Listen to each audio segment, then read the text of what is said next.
ஸ்ரீமதே ராமானுஜாய நமக. ஆழ்வார் எம்பெருமானார் ஜீயர் திருவடிகளே சரணம். ஆச்சாரியன் திருவடிகளே சரணம். 108 திவ்ய தேச அனுபவங்களிலே சோழ நாட்டு திவ்ய தேசங்கள், பாண்டிய நாட்டு திவ்ய தேசங்களை கூடியிருந்து அனுபவித்தோம். அடுத்ததாக மலநாட்டு திவ்ய தேசங்கள், சேர நாட்டு திவ்ய தேசங்கள், கேரள திவ்ய தேசங்களான 13 திவ்ய தேசங்களை கூடியிருந்து அனுபவிப்போம்.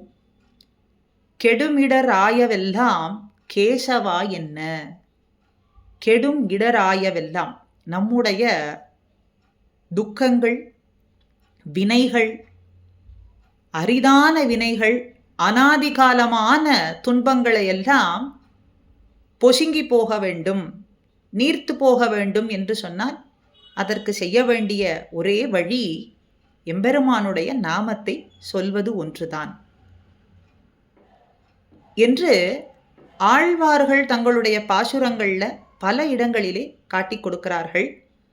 நம்ம ஆழ்வார் தனக்கு மிகவும் பிரீத்தியான திவ்ய தேசமான அனந்தபுர நகர் மாயன் நாமம் அதை சொல்லுங்கள்,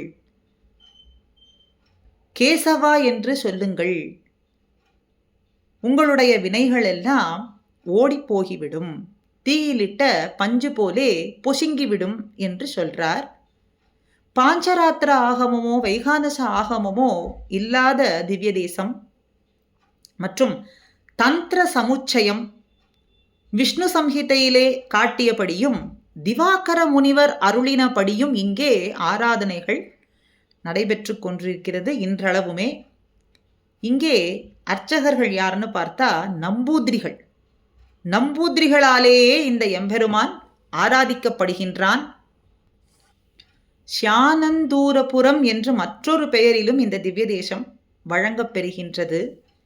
திவாகர முனிவர் தான் ஆராதித்து வரக்கூடிய எம்பெருமான ஒரு சிறுவன் தூக்கி கொண்டு வெகு தூரம் ஓடிவிட்டான்.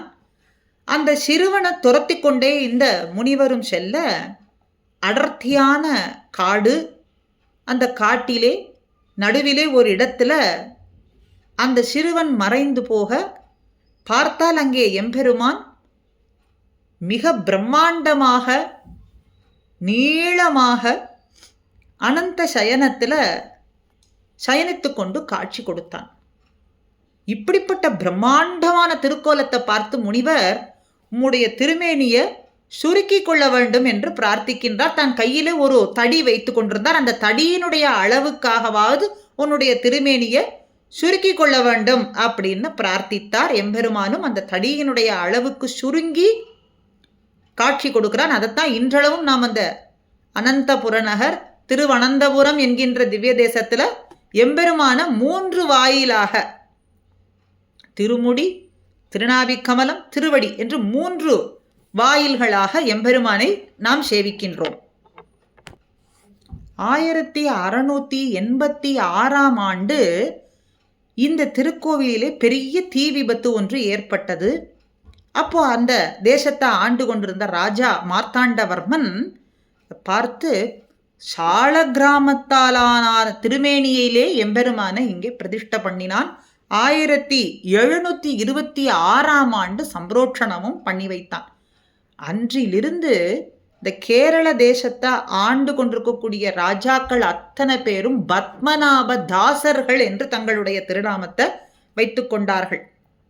ராஜா சுவாதி திருநாள் மகா கீர்த்தனைகள் எல்லாம் இந்த எம்பெருமான் மேலே அவர் சாதித்திருக்கார், அருளி இருக்கார்.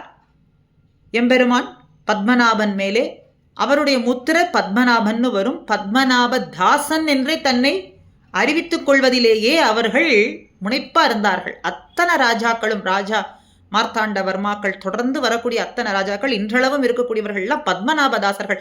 இந்த கேரளம் முழுவதும் அந்த அனந்தபுரன் எம்பெருமானுடைய சொத்து. அதனாலே பத்மநாபதாசர்கள் அப்படின்னு குலசேகரன் கல்வெட்டில இன்றளவும் பதிக்கப்பட்டிருக்கிறத நாம் பார்க்கலாம். முதல் கேரள அரசனான குலசேகரனாலே கல்வெட்டில பதிக்கப்பட்டிருக்கு.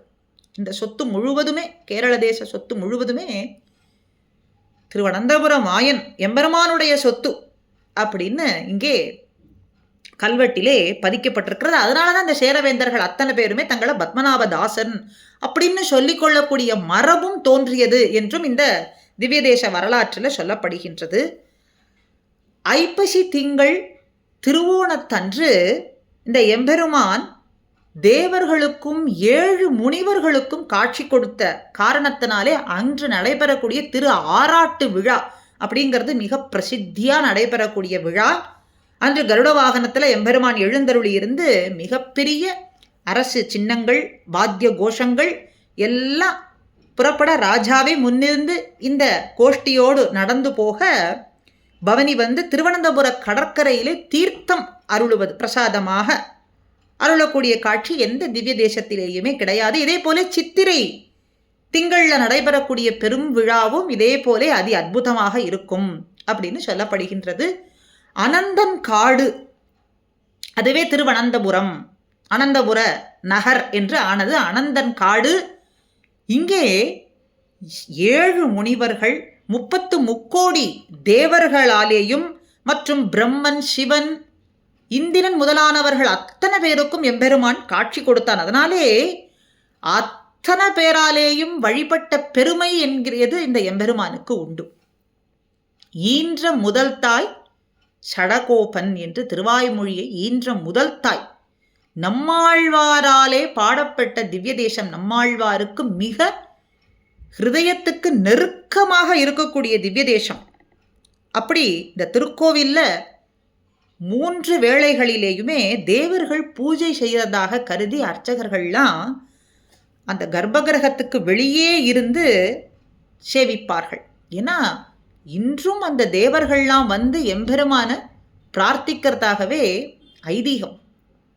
அதனால 3 வாசல்களில் எம்பெருமான் தன்னுடைய திருமுக மண்டலத்தை நித்தியசூரிகளான தன்னுடைய அடியார்களுக்கும் திருநாவி கமலத்தில் பிரம்மன் முதலான தேவர்களுக்கும் திருவடியை தன்னுடைய அடியார்களான ஸ்ரீ வைஷ்ணவர்களுக்கு இந்த லோக்கத்தில் இருக்கக்கூடியவர்கள் அத்தனை பேரும் தன்னுடைய அடியார்களான அத்தனை பேருக்கும் காட்சி கொடுத்து கொண்டிருக்கான். அத்தனை பேருக்கும் சாமியமாக காட்சி கொடுத்து கொண்டிருக்கான் என்ற ஏற்றமும் இந்த எம்பெருமானுக்கு உண்டு.